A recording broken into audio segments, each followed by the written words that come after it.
Nursery থেকে ফ্রিতে গাছ পাওয়ার টেকনিক কার কার জানা আছে বলো? আমি তো যতবারই নার্সারি যাই ততবারই ফ্রিতে একটা না একটা গাছ আনবই।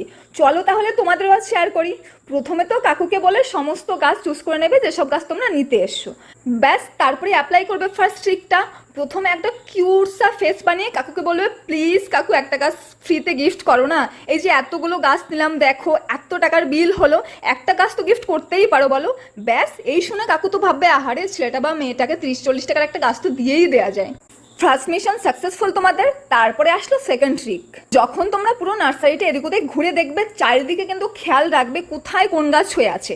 যেখানেই দেখবে কোনো বিক্রি ছাড়া নর্মাল কোনো অর্নামেন্টাল গাছ বা যে কোনো গাছ প্রচুর হয়ে আছে, জাস্ট অ্যাটাক করো। এদিক ওদিক একটু তাকিয়েও দেখে নেবে কেউ আছে কিনা, ফাঁকা পেয়ে একটা কাটিং বা গাছ তুলে নেবে, ব্যাস ডান। দেখো ফ্রিতে দুটো গাছ হয়ে গেল। এবার বলো এরম ট্রিক তোমরা কে কে আগে অ্যাপ্লাই করেছো বা ফিউচারে অ্যাপ্লাই করবে, আমাকে কমেন্টে জানো। চলো আজকের জন্য এটুকুই, টাটা।